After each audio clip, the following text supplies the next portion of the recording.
Hello and welcome to the Swine Disease Reporting System. This is the report number 76 that covers the findings of May 2024. My name is Guilherme Cesar, here at the SDRS office. Hi, my name is Luc Dufresne at SDRS. Elisa Di Conti at SDRS. Hello, Daniel Linhares, also with the SDRS team. And today we are pleased to have here Dr. Luc Dufresne joining the SDRS podcast. Dr. Dufresne is a swine veterinarian with the Demeter, Quebec and Swine Veterinary Partners from Quebec, Canada. Dr. Dufresne graduated from University of Montreal and started his career with Shurgain. And he also worked for Browns of Carolina, PIC, and Seaboard Foods, so a lot of experience in the swine industry. In 2014, Dr. Dufresne was awarded the Lehman Science and Practice Award, and in 2016, he was awarded Swine Veterinarian of the Year by the American Association of Swine Veterinarians.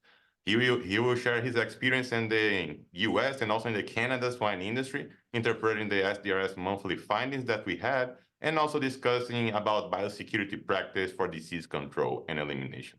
Dr. Dufresne, welcome to the SDRS podcast. Thank you, Guilherme. It's always a pleasure to discuss with your group. Thank you, Dr. Dufresne, to come on board of the SDRS. And before we go for some questions to you and pick your brain, Guilherme, can you update us on what is the finds of the SDRS during the month of May 2024? Yeah, Giovanni, of course. Let's start with PRRS virus as always. The positivity remains high in the winter market. That's not common in this period of the year. We are starting the summer period right now, and usually the positivity goes down, but remains with 41% of the positive cases in the winter market category, and also at the overall state level monitoring. So the baseline that we have for each state, Iowa, South Dakota, and Indiana is having positivity above the expected for this specific year. Any comments from the advisory group about this activity?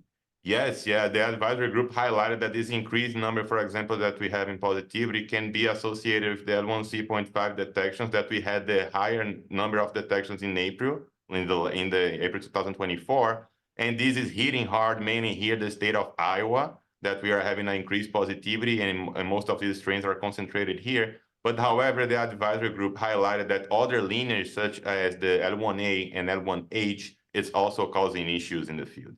So something is going on in Iowa with the L1C.5 and also other strains in other regions. Correct.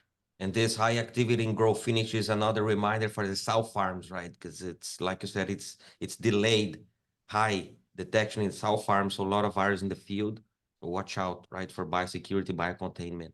Yes. How about enteric coronavirus? Any update? Yeah, for enteric coronavirus, there are the good news, right? Because as expected for the summer, we are having decreased positivity for the enteric coronavirus in all age categories that remain low. Just to give you an example, for the overall positivity, Delta coronavirus is around 3%. And PED is below 10%. But again, when we look to the winter market, is when most of the activity is concentrated, with 11% of positive cases for PED and 5% of the submissions from the winter market positive from Delta coronavirus. And how about our bacterial agents, Mycoplasma? Yeah, for Mycoplasma, we are having activity above the expected in the weekly monitoring, mainly in the first 2 weeks of May that we had higher positivity compared with our historical data. And most of these positive cases are coming from sow farm and the unknown category in our report. And at the state level monitoring, South Dakota, for example, is above the expected number of positive cases for Mycoplasma. And how about the other pathogens or disease diagnosis from VDL? Yeah, for other pathogens and the disease diagnosis, our advisory group before that, they highlighted that this increased activity of PRRS is impacting in the field and causing more co-infections as well with some bacteria. So we are having more Pasteurella, we are having more Glasserella, and also Strepto, mainly associated with PRRS. And when we look to the data at the ISU VDL, the top 5 pathogens that are being diagnosed at the confirmed tissue diagnosis are PRRS, influenza A virus, Glasserella, Pasteurella, and also Streptococcus suis. Thank you very much, Guilherme. So going back to you, Dr. Dufresne, our first question is regarding our experience in US and Canada as a swine veterinarian. Could you please highlight for us the differences among those countries regarding the swine industry? Yes, thank you, Eliza. Considering how vast Canada is, we are talking more about region than country as a whole because there are a lot of regional difference. Basically, first thing is we don't have any 144 line 1C variant circulating right now, so that's a good thing. So if you go from east to west, the Maritime province are very scarce population, and they are mostly PRRS-free in that region. When you go back to the big area of production, Quebec and Ontario, that are sitting around 350,000 sows each, would have similar type of production at what you see in the Midwest, with significant amount of multi-site production and a significant amount of movement of pig between the region within the province, but very limited movement between the two provinces, other than some market pigs that are moving between them. That being said, they're probably the province where we see the most PRRS activity, and one of the what we believe being the lineage the more prevalent is the line 1H would be one of the significant one. Although people have not adapted or used the new system of lineage that has been used in the state has not been used in Canada, but we're now trying to push it to be put in places so we're able to understand and compare it a little bit better. Then if you look at Saskatchewan, it's a very spread out production. A lot of genetic company are there. It's mostly a PRRS-free area. Manitoba is an interesting region. It has some large integrator system that are between 50,000 to 100,000 sows, a few of them, and then the rest is smaller producer and a lot of uterine colony also in that region. And in that area for the last 20 years, the only basically PRRS virus circulating is an MLV-like variant that's been circulating there for 20 years. And it's basically the only one that we are picking up in that area. So when we look after that, Alberta is a lower density region. It has some independent producer, but it's dominated mostly by uterine colony, also that are farrow to finish system, and some smaller producer. It's an area that is mostly PRRS-free, but interestingly, there were a 174 line 1A that was introduced in that area in 2019, at the same time that were kind of the height of the circulation of the line 1A in the US. So we think there were an indirect transmission between Canada and the US that bring that back in one of those farms. Fortunately, they are in the process of getting the elimination done in that region, because that virus was probably the most pathogenic virus that we've seen in Canada, but it was limited in a few farms. And right now into the elimination is really near completion. That's great. And any evidence of PRRS1? Sorry? Any evidence of the European type? No, there is some circulation, but it's very mild. And actually, I would say the problem we got in Canada, Daniel, is that information is not, we don't have anything like what SDRS is doing.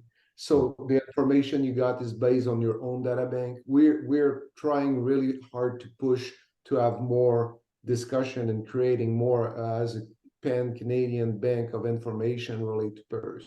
As I've seen circulate at this point, there is some evidence, but it's very scarce and it's very limited. But it's for the data I got. I see, yeah, good opportunities there too. Oh, yes. To start aggregating that database, right? Yeah. But, well, going back to, you said that there are some regions trying to eliminate the virus, and a big portion of that is biosecurity to keeping incidence low, right? And at AASV, this past AASV, you made a nice analogy between swine diseases and zombie apocalypse. Can you bring back to us here, digest some of what you think are gonna be the non-negotiable biosecurity practices aspects for those places trying to win the battle? Yeah, I think when you look at region, or when you look at we in some of those areas we're reaching really a level that we think we can get the region free. But when you look at region, it's really coming down to if you look at a system or at a region, there's level of biosecurity that are important to put in place. And I think the first one, or the non-negotiable, is how you functioning relate to your regional segregation. Create a regional segregation, minimize relationship between region. And will be playing on pig flow relate to movement of pig between region, minimize the risk of moving infected pig in a region, then come down to infrastructure. And you talk about, you know, your truck, your crew, your employee, all that. How can I create that, minimize what I have to do between regions so I can concentrate inspection and stuff being done on those number of transport. And when we look always in those regions, the basic risk is market movement between and call movement between region that have been associated with some of the failure we have seen. Then after that, if you're looking at system, every system specific is looking at the segregation between your phase of production. So basically, how do I segregate between my genetic, my sow farm, then my growing pigs and my market? What type of segregation relate to employee? What type of segregation what I can do relate to transport, relate to truck wash, and basically, again, minimize those interrelation and be able to put adequate emphasis on that. Then after that is don't underestimate the role of transport and invest in it. I see a lot of people putting a lot of money into different structure on biosecurity, but still have so-so truck washers and have very limited baking capacity in Canada compared to the US, which I try to push a lot because I think it's been a great tool on what we have used, especially on the growing pig side. A lot of the Quebec area is completely free of PED right now. But Ontario has a lot of circulation happening right now. It's very concerning. And we have market pigs going from Canada to Ontario and don't have the capacity to be able to ensure that those trucks get washed and baked. So this is, for me, one of the big risks when you're looking, you have a region that is completely free, you're there right now. So the two areas are your cull and your market pigs that can bring it back indirectly back. And that's an area that you want to be sure you're pushing to. It's money invested, but when you look at the overall good of the region, it's something that you cannot miss. And then look also at the importance of biocontainment. Basically, the route that highly infected pigs can take is important. At the farm specific level, you're looking at, okay, what need to be done relate to shower entry, shoot, indoor, outdoor. A lot of farm at a building where you enter and then you walk outside. This we have seen with influenza in poultry. That's a major risk. So you have, rather than having barn, an area of being able to self-contain your unit, so you don't have to step outside and go back out inside, I think is a key factor and really one that you want to push in your system.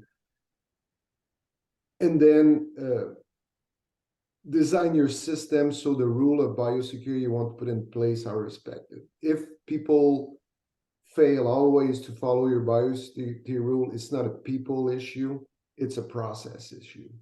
So you got to develop your biosecurity rule to make it easy to follow and hard to break. If it's the reverse, it won't function. So sometimes you read to SOP protocol on biosecurity and you expect people to do that every day, all the time. I say, I'm a veterinarian, I read it and I find it hard to do so. You've got to be able to put a process that makes sense. And if the process is not good, your biosecurity compliance will not be. With the number of employees we get, the change and everything, you got to make stuff in place that is easy to follow. And devil's in the details. Sometimes you make rule and you look at it and I say, when you look at it, do you understand that you actually increase your risk by trying to control that one? So you really have to look at it and say, okay, Joe Blow that come do that every day is he going to be able to apply those principles? Keep them simple and develop your system around simple rule that they can follow. Combination of practical engineering and culture and making it simple, right? That's it. Mm-hmm. Well, and all right, and I'm making a bridge here between the two countries, right? You mentioned some PED-free regions, right? And all the role of biosecurity, all those different things that you talked about to keep those negative. So it's a success. I guess it's a success story to share. And here in the US, as you know, the community, the vet community is talking about, should we eliminate PED from the US? If so, how? So what can we learn from the Canadian experience and success story in terms of PED for bringing that forward? Yeah, I'm a little bit perceived as a Debbie Downer on United States elimination related to, because it's not an easy process. I believe elimination is feasible. Eradication of specific region is possible, but you cannot underestimate the amount of work and the willingness of doing that. And also in that area, there's some non-negotiable. But I would refer back to some of the presentation of Dr. Zimmerman at the last ASV, comparing the amount of animal movement and complication of systemic interstate movement when we eradicate pseudorabies in the 90s versus what is the situation right now. So I think it will be a very big task. And I would refer back to what has been done in Manitoba to get PED elimination underway. First was a mandate to eliminate PED. They didn't want to live with it. They said that's a mandate. Then there was very limited movement of pig from other province coming into that province. There was basically no pig raised there that was coming from other area. And then there was a strong commitment from the big producer there to eliminate it. And then the rest of the production was mostly ferret finish, so not a lot of pig were moving there. So then after that, there was rule that was put in place. There was an aggressive monitoring at the packing plant, basically where every truck was Swiffered coming in the plant, and then the chute would be Swiffered. And if the chute was positive, then they would go back to the test all the trailer to detect which trailer was positive, to go back to the farm that was. And if the farm was detected positive, there was a stop of movement happening for a period of 4 to 6 weeks. So you were not putting highly infectious pigs on the road at that time. So they were really an aggressive testing encompass to ensure that we would detect ongoing infection as fast as possible and limit it to those farms. And then after that, you continue to monitor infected premise until freedom was declared for that farm. And then there was really the big company that had a lot of movement, invest a lot in biosecurity and biosecurity infrastructure and understanding pig movement and movement of truck, and be able by geofencing technology, being able to say for people or truck, if they've been to an infected farm, they would automatically be blocked to go to another farm. So, and it was simpler for smaller producer because they were ferret finish, so they didn't have as much infrastructure involved in that thing. And at this point, right now, Manitoba has been, knock on wood, no detection of viruses. People are very concerned about manure spreading because that has been what has created the second wave. Fortunately, it's been a fairly wet spring for them there, so reducing the dust or the soil dust that we see sometime when they spread.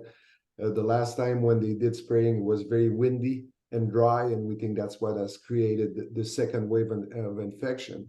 But there's an area, there's still movement of pigs between region on the market side, on the cold side, and now that there's circulation in Ontario, this is a risk there. Ontario has not as much aggressive approach to it, and it was kind of a voluntary declaring system, and right now it's popping up. We see a lot of infection going on there. So it's a risk for Canada. Quebec has been also very diligent about testing both cold market and plant to ensure they stay negative. But as we see movement of trailer going to Ontario, this is a risk that we keep an eye highly on it because of that increased circulation. So I think that if there's a willingness in the US to push that, you're gonna have to look at aggressive. It can't just be we eliminate on the south arm and we stop exposing gills and everything's gonna be fine. It's not gonna be that easy. You're gonna have to look at specific region.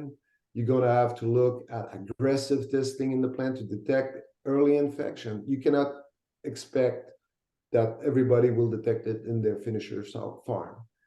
And the risk with that is if you have a contamination that happened around market time, those are the wandering pig, because you're putting highly infected pig on the route and moving, and that's where often we will see infection will transfer from site to site, basically by transport. So those are the things I think that if you want to do it, go in area that are where we think we have the less movement, that's going to be an easier success, and do it there, and then you expand for it.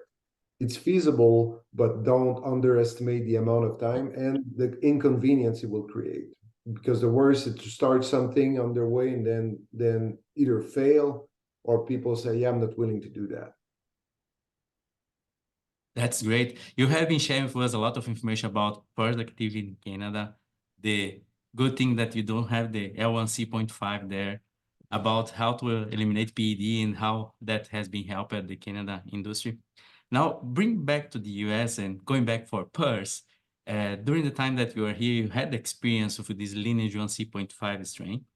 And I remember you sharing experience of being able to eliminate this strain from a region. Can you share your experience? How was that possible? And what lessons did you have there that can be shared with the US swine industry or when dealing with PRRS or other pathogens for eliminating that? Okay. Thank you, Giovanni.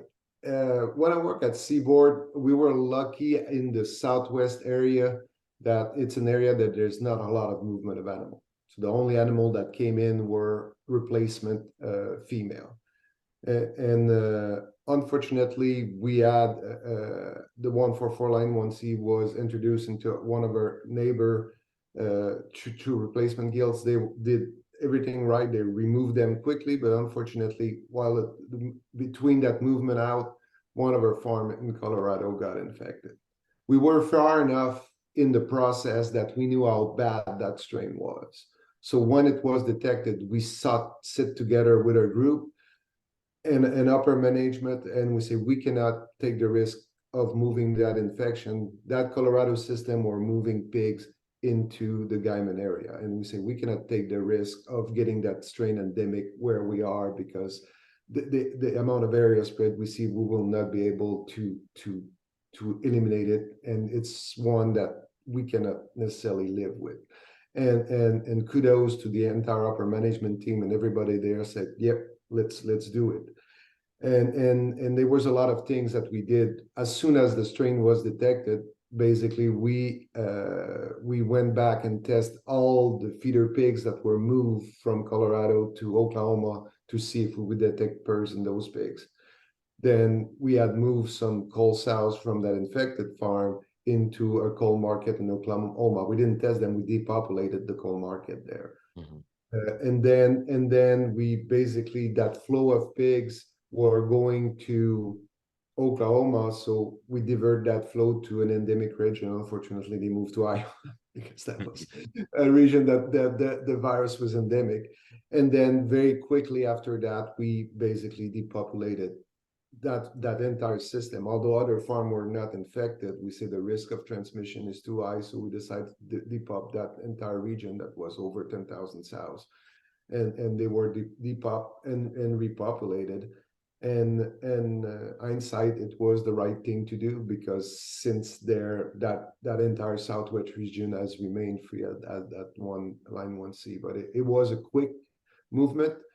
It was possible because of the willingness of people of sharing the information of what was going on, to know that strain and knowing how bad it was, basically was instrumental in the willingness of Seaboard to invest the money and have the forward thinking of saying, yes, let's do it. We will not take that chance. And that was our experience also of looking at how the virus population has evaluated through the year in that region have shown us that mostly what we have is what we have. It has evolved very slowly, and we had a few black swan events when we had a new strain introduced, but all those new strains have been introduced from what we tested by the introduction of an animal, by animal, and that was always our risk. So we say, okay, in that case, if we do that, that will be the possibility of eliminating it. The other thing that Seaboard was forward thinking was any type of market movement that was coming from Iowa to Guyman. Not a lot of pigs would be moving, but if we would bring pigs to that area, we would always test them the week before using oral fluid for PERRS and PED to be sure that we know PERRS circulated, but usually market pig at that time, they're not really excreting a lot of virus. So we assume that if they would be negative on oral fluid, that they would not present a huge risk. So we would test them. Anything that would test positive on the rope would not be shipped. If they were negative, we would ship them to Guyman. So they were really an element of regional biosecurity that was understanding and push at that time to minimize that risk, and has been successful for that. I assume there was a lot of work there, but the key components was having information about what you're dealing with, being able to diagnose, and the way you react to after you have that information was the key component there. And then how you react, there was a lot of things that you did. But one of the things that you mentioned there was PERRS virus diversity there, that you do not want to bring this virus for a region. And we know that there is other strains that circulate in the US, like lineage 1A, lineage 1H, that are very active in the field. So how, besides not bringing inside of the region, but there is any other things that we can do to help to decrease this PERRS diversity in the farms? And if there is something, what practices can you suggest for the swine industry? Giovanni, I believe a lot of the work you have done has basically kind of show us where we go relate to the presence of multi-strain in a region and the recombination event that happened, and how frequent those happen, a lot more than what we previously thought. So on the simplest area is regionalization is the key. As if you have something, try to raise the pigs that are in the region within the region. It's easier said than done, but in some case it can be done. So when you take at the farm level, if you think about it, it's basically try to go through stabilization and elimination as fast as possible, and try to don't have active circulation of multiple strain in those farms, and try to reduce that. The same principle apply, I think, at the system level. The cat's out of the bag. We ain't gonna go back to farm to finish farm. But when we see an old historic isolated farm that circulate a strain, that divergence or that change are very slow to happen. And often people are dealing well with it. We're still working to eliminate it, but we don't see that biodiversity that we see, although the virus by itself circulate. So when you look really at those regions, you say, how can we minimize the commingling of different pig from different region into a specific area to minimize that happen? If you're within your own company and your own system, you have to start looking at it and look, okay, my producer here, I've got mostly from that pyramid, a line 1H that circulate. Let's try to concentrate those pig there. But then after that, you have to start talking between the different player to start mapping it and try to make the best. I think that there's a willingness to do it right now that I see in the US that I don't necessarily see in other part of the world, because of how bad some of those PERRS strain is and how people see the importance of that. And I think that without all grabbing in and singing Kumbaya, we can get together and start looking at a plan and really kind of move it to a 10,000 feet view and say, okay, within the population that we have, can we create area with specific per strain that we will try to, it won't be perfect, but as you minimize that biodiversity, you will minimize those risks. It's a number game. And the more you are, if you throw the dice less often, the risk of having a bad strain would reduce. So I think there's an element of looking at it. We start to really more and more thinking about biocontainment on that aspect, not be too more inward with biosecurity, because when we look at that aspect overall, it's really more about if I got a per strain circulating, okay, what do I do with those pigs? Where do I bring them? Where does it make sense? And that's I think that we need to have that mindset a lot more to try to, you won't get the fruit early on, but long term, I think that's the approach that we need to take. And I think it's more important. And I think a lot of the work you guys are doing show that this is the area that we need to get better at. So, and that's it, guys, for today. Thanks, Dr. Dufresne, for joining the SDRS podcast. And a summary that we have a good practice here of biosecurity and about disease elimination as well. And see you guys on the next episode on the podcast 77. See you all. Thank you.